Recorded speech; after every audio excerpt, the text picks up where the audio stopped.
완전히 적재된 대형 트럭은 약 6마일을 달릴 때마다 디젤 연료일 갤런을 소모합니다. 장거리 운행에서는 이 계산이 빠르게 늘어나고 그 해결책은 프레임의 150갤런에서 300갤런 사이에 연료를 싣는 것입니다. 양쪽에 각각 하나씩 셰시에 낮게 은색 안장처럼 볼트로 고정된 두 개의 연료 탱크가 있습니다. 하지만 운전석에 올라 대시보드를 들여다보세요. 게이지 하나, 바늘 하나, 스위치도, 선택기도, 탱크 B로 전환이라는 버튼도 없습니다. 중앙에 바늘 하나가 두 탱크를 동시에 읽으며 항상 정확히 표시합니다.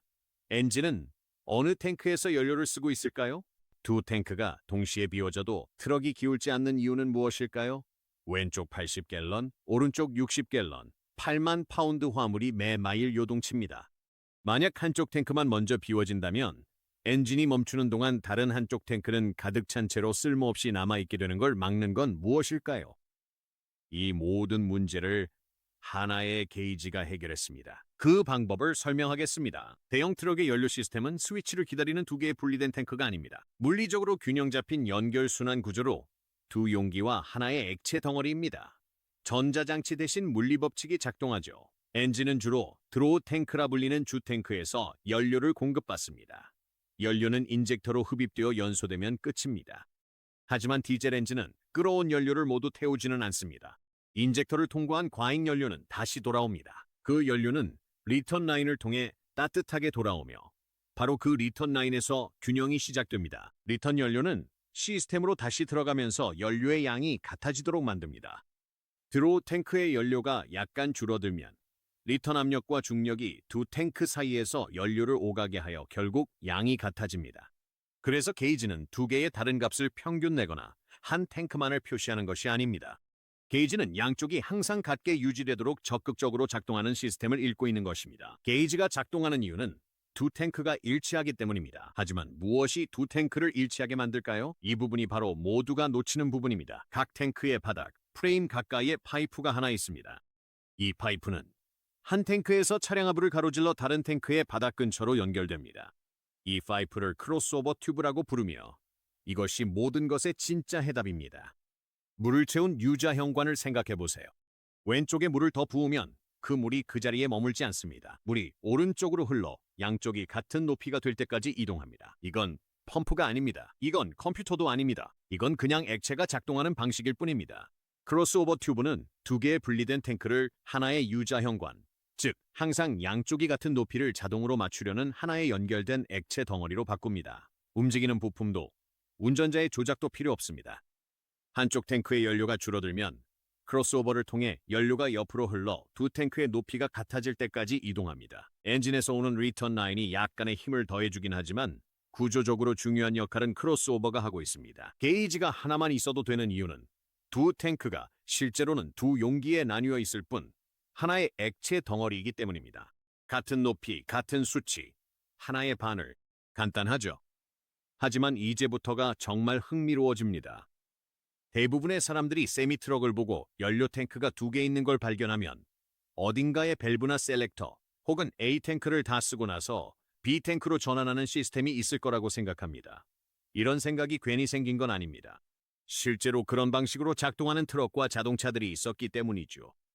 옛날 픽업 트럭, RV, 초기 상업용 트럭들에는 셀렉터 밸브가 있었습니다. 운전자가 노브를 돌렸죠. 왼쪽 탱크, 오른쪽 탱크, 예비 탱크, 한쪽을 다 쓰면 전환했습니다. 트럭이 더 무거워지고 운행거리가 길어지면서 수동으로 탱크를 전환하기 위해 멈추는 것이 실제 비용이 되자 크로스오버 평형 시스템이 등장했습니다.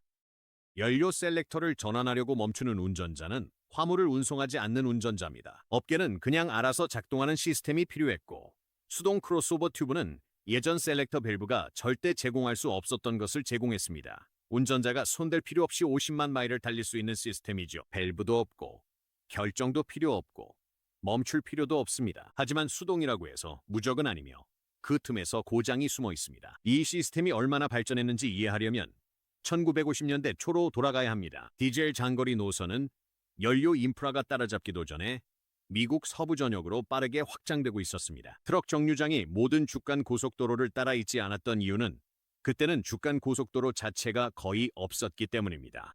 서부 횡단 노선의 주유소는 200마일 이상 떨어져 있을 수도 있었습니다. 운전자들은 더 긴 주행거리가 필요했습니다. 해결책은 보기 흉했습니다. 일부 운전자는 보조 연료 탱크를 프레임에 고정하거나 드럼통 등 온갖 용기를 동원했습니다. 더 나아간 이들도 있었습니다. 1950년대 대륙 횡단 트럭의 한 방식은 지금은 상상하기 어렵습니다.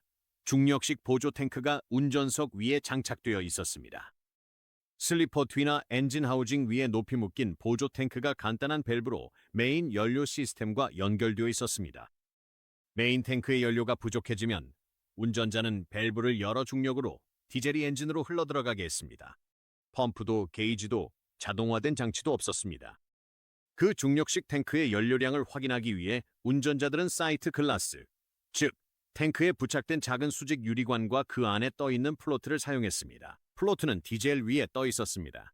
운전자는 포장되지 않은 도로에서 시속 60마일로 달리면서 그것을 힐끗 쳐다봤습니다. 이것이 연료 관리 시스템입니다. 현대식 새들 탱크와 크로스오버 튜브가 이를 대체했죠. 표준 장착, 규격 용량, 수동 유압 밸런스, 그리고 운전석의 단일 바늘 게이지가 정확한 수치를 보여줍니다. 이제 트럭과 다른 차량의 처리 방식을 비교해보죠. 두 개의 연료 탱크가 있는 RV는 종종 여전히 옛 방식을 사용합니다. 선택 밸브, 수동 스위치, 한쪽을 다 쓰고 노브를 돌려서 다른 쪽을 사용합니다. 운전자의 개입이 더 많고 엔지니어링은 더 단순하며 위험도는 더 낮습니다. 상업용 항공기, 예를 들어 대형 제트기 역시 여러 개의 연료 탱크를 가지고 있으며 역시 크로스오버 논리를 사용합니다. 하지만 상업용 제트기에서는 아무것도 수동적이지 않습니다. 전용 이송 펌프가 명령에 따라 날개 탱크 사이로 연료를 이동시킵니다. 전자 시스템이 각 탱크를 개별적으로 모니터링하고 비대칭이 발생하면 실시간으로 경고합니다. 이중 센서, 이중 펌프, 이중 경고 시스템이 있습니다. 737의 연료 시스템은 크로스오버 개념을 논리적으로 극한까지 밀어붙인 예입니다. 모든 단계가 설계되고 모니터링되며 2번씩 백업됩니다. 세미트럭은 이 두 가지 사이에 정확히 위치합니다. 펌프도 전자식 관리도 없이 단지 크로스오버 튜브가 조용히 유압 작업을 수행합니다. 짐을 실어 나르며 해안에서 해안까지 수동적이지만 신뢰할 수 있고 단순하지만 시속 70마일로 반톤의 연료를 운반합니다. 이 시스템은 여러분이 살아온 내내 여러분 주변에서 작동해왔습니다. 고속도로에서 세미트럭이 여러분을 지나칠 때마다 그 두 개의 연료 탱크는 도로 위 몇 인치에 장착된 크로스오버 튜브를 통해 조용히 연료를 교환하고 있습니다. 오늘 아침 여러분의 식료품점에 농산물을 배달한 냉장 트럭은 밤새 80갤런의 연료를 태웠지만 게이지는 한 번도 중앙에서 벗어나지 않았습니다. 여러분 동네 주유소에 연료를 공급한 유조차 역시 9,000갤런의 타인의 연료를 운반하면서 듀얼 탱크 평형 시스템으로 운행되고 있었습니다. 아침 6시에 현장으로 향하는 시멘트 믹서 트럭도 드럼이 돌기 전에 두 개의 탱크가 내내 고르게 비워졌습니다. 여러분, 동네 물류 허브에 물건을 공급한 세미트럭은 한 번의 주유로 4개 주를 통과했습니다. 단일 게이지, 정차도 없고 스위치도 없습니다. 1990년대에는 군수 물류 호송대가 보급 트럭에 바로 이 크로스오버 설계를 사용했습니다. 현장에서 연료 탱크를 수동으로 전환할 수 없는 차량들은 편의가 아니라 전술적 기능으로 수동 평형 시스템을 갖추었습니다. 텍사스에서 콜로라도까지 800마일을 소를 실어 나르는 가축 운송 트럭 2개의 탱크, 하나의 게이지, 소들은 내내 움직입니다. 건설 현장에 도착한 크레인 트럭은 주행 거리뿐만 아니라 프레임의 안정성을 위해서도 연료 탱크를 평형 상태로 운용합니다. 크레인 트럭에서 연료가 한쪽으로 치우치면 효율성 문제를 넘어서 안전 문제로 이어집니다. 40피트 요트를 실은 보트 운송 트럭은 적재물이 불균형해도 연료 시스템이 스스로 균형을 유지합니다. 영화 현장 발전기 트럭은 16시간 공회전 시 양쪽 연료 탱크가 균일하게 소모되어 게이지가 일정하게 하락합니다. 아무도 이 점을 생각하지 못합니다. 주립 고속도로에서 밤새 운행하는 시제설 트럭은 한쪽이 얼어붙은 갓길에 걸쳐 있어도 무게 대칭을 위해 크로스오버 평형 시스템을 씁니다.